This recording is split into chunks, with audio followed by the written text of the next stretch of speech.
দর্শক সকলকে স্বাগত জানাচ্ছি।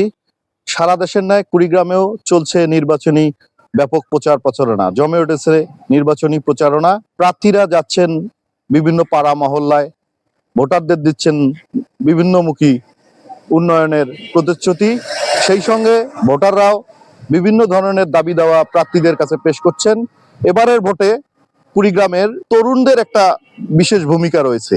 সেই তরুণ ভোটাররা প্রার্থীদের কাছে কি ধরনের প্রত্যাশা করছেন, সেই সঙ্গে তাদের প্রত্যাশা কি, চলুন আমরা জেনে আসি। আসন্ন নির্বাচনে একজন তরুণ ভোটার হিসেবে আমার চাওয়া এমন একটি সরকার গঠন, যে সরকার 24শে চেতনাকে ধারণ করে স্বৈরাচার মুক্ত একটি দেশ গঠনের লক্ষ্যে বিদেশে টাকা পাচার, লুট, মাদক, টেন্ডারবাজি, চাঁদাবাজি থেকে শুরু করে সকল অপকর্ম দূরীকরণে সচেষ্ট থাকবে, তাকেই সরকার নির্বাচিত করা উচিত। সেই সঙ্গে আমার সংসদীয় আসন 26 কুড়িগ্রাম 2 আসনে নদীপরিত অঞ্চল, মঙ্গা, বন্যা, নদী ভাঙ্গন থেকে শুরু করে মাদক, সকল সমস্যায় জর্জরিত একটি জেলা। এই জেলায় আমি এমন একজন প্রার্থীকে নির্বাচিত করব, যেই প্রার্থী সংসদে নদী ভাঙ্গন, বন্যা রোধে কার্যকরী ভূমিকা, সেই সঙ্গে তরুণদের একটা কর্মসংস্থান সৃষ্টির জন্য অনেক সুন্দর একটি প্রস্তাবনা তৈরি করবে, যাতে তরুণরা কাজ করে খেতে পারে। এই অঞ্চল থেকে যাতে আমরা আর না শুনি যে কুড়িগ্রাম একটি মঙ্গাপরিত অঞ্চল। সেই সাথে বাল্যবিবাহ এবং মাদক রোধে যেই প্রার্থী সব থেকে সর্বোচ্চ সচেষ্ট থাকবে, আমরা তাকেই ভোট দেবো। এবং একজন জুলাইয়ের চেতনাধারী হিসেবে জুলাই 24 যেহেতু খুব কাছ থেকে দেখেছি, সেই সঙ্গে জুলাইয়ের কথা না বললেই নয়।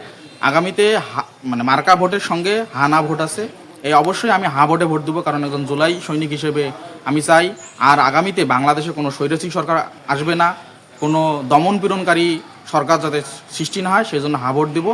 আপনারাও হা ভোট দেন। ধন্যবাদ। আমি একজন তরুণ ভোটার, জীবনে প্রথম ভোট দেব, যিনি আমাদের উন্নয়নের জন্য কাজ করবে, তাকেই ভোট দেব। একজন তরুণ ভোটার, আমি এবার প্রথম ভোট দিব।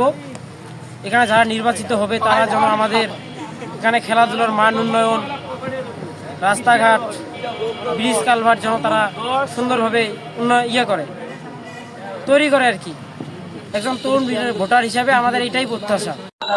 আগামী ত্রয়োদশ নির্বাচনে আমি একজন নতুন ভোটার, জীবনের প্রথমবার ভোট দিতে যাব। তাই আমার চাওয়া যেন আমাদের তরুণরা সুষ্ঠুভাবে ভোট দিতে পারি। পাশাপাশি আমাদের কুড়িগ্রাম জেলা একটি দরিদ্র, বিবাহ প্রবণ এলাকা। তাই আমরা চাই যারা এমপিভুক্ত হবে বা নির্বাচনে নির্বাচিত হবেন, তারা যেন আমাদের এই দরিদ্র এলাকায় বাল্যবিবাহ, মাদক এগুলো নিয়ে কাজ করেন। পাশাপাশি আমি চাই নিরাপদ ও বন্ধুত্বপূর্ণ পরিবেশ, যাতে ভয় ছাড়াই আমরা ভোট কেন্দ্রে যেতে পারি এবং ভোট দিতে পারি। আমি একজন তরুণ ভোটার। ত্রয়োদশ জাতীয় নির্বাচনে আমার একটাই প্রত্যাশা, নির্বাচন পরবর্তী প্রার্থীরা যেন তাদের নিজ এলাকার দুর্নীতি রোধ করতে পারে, দুর্নীতিমুক্ত সেবা প্রদান করতে পারে এবং প্রান্তিক জনগণের কাছে তাদের সেবাগুলো যেন দোরগোড়ায় পৌঁছে দেওয়া হোক। আমি একজন তরুণ ভোটার। আমি আগামী ত্রয়োদশ নির্বাচনে যারা প্রার্থী হবে তাদের কাছে আমার প্রত্যাশা, তরুণদের যেন সমাজসেবামূলক কাজে সম্পৃক্ত করে। আর কুড়িগ্রাম যেহেতু প্রত্যন্তমূলক এলাকা, দরিদ্রপ্রবণ এলাকা, নদী ভাঙ্গন প্রবণ এলাকা, এইসব নিয়ে যেন তারা কাজ করে। এবং সরকারের কাছে আমার প্রত্যাশা থাকবে যেন তারা তরুণরা যেন ভোট কেন্দ্রে গিয়ে সুষ্ঠুভাবে ভোট দিতে পারে এবং ভোট দিয়ে যেন বাসায় ফিরে আসতে পারে।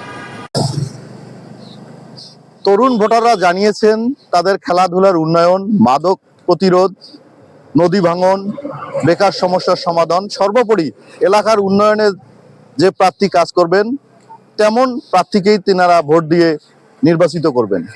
জাহাঙ্গীর আলম, সোনালী নিউজ, কুড়িগ্রাম।